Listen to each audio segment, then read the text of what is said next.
Headlines प्रायोजक राजयोग paints, आनंद तुमचा, रंग आमचा।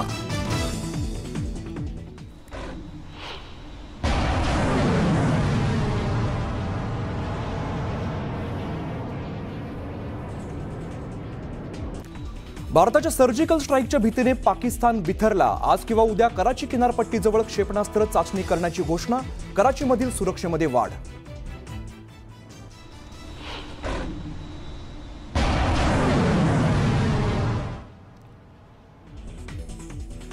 कल्पनाही केली नसेल असा धडा दहशतवाद्यांना शिकवणार। पंतप्रधान नरेंद्र मोदींचा पहलगाममधील दहशतवादी हल्ल्यावरून पाकला इशारा।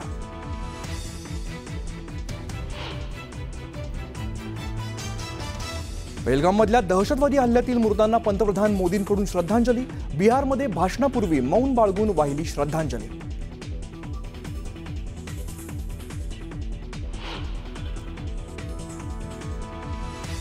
पहलगाममध्ये दहशतवाद्यांनी पर्यटकांना गोळ्या घातल्या तर दिल्लीतील पाकिस्तानी राजदूत पार्ट्या जोडण्यात व्यस्त। दूतावासमध्ये केक मागवलं जात असल्याचं कॅमेऱ्यात कैद।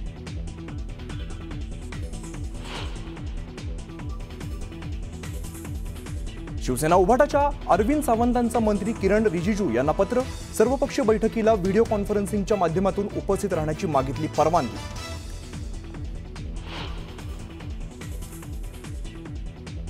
पहलगाममधील हल्ल्यानंतर केंद्र सरकार ॲक्शन मोडवर।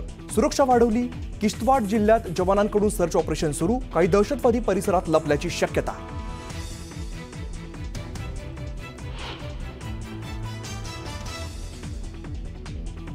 भारताचा पाकिस्तानला आणखीन एक दणका। भारतामध्ये पाकिस्तानचं ट्विटर अकाउंट ब्लॉक।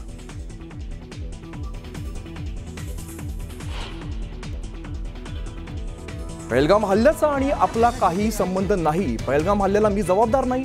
भारत पाकिस्तानला नष्ट करू इच्छितो। भारताच्या कारवाईनंतर सैफुल्ला कसुरीचा आणखीन एक व्हिडिओ समोर।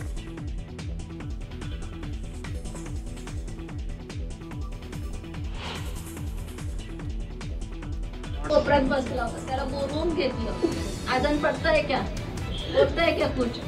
आम्ही त्याचा ऐकून पटापट टिकल्या काढून फेकल्या की आम्हाला मारायला नको म्हणून, आणि सगळे अल्लाह अकबर म्हणायला लागले।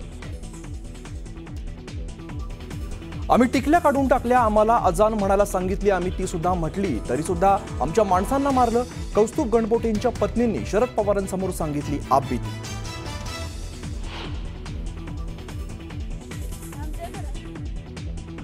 आम्हाला हिंदू मुस्लिम वेगळं व्हायला सांगितलं, आमच्या डोळ्यादेखत सर्वांना मारलं। काय झालं विचारलं तर त्यांनी गोळी झाडली। न्यूज 18 लोकमतला मोने कुटुंबियांची धक्कादायक माहिती।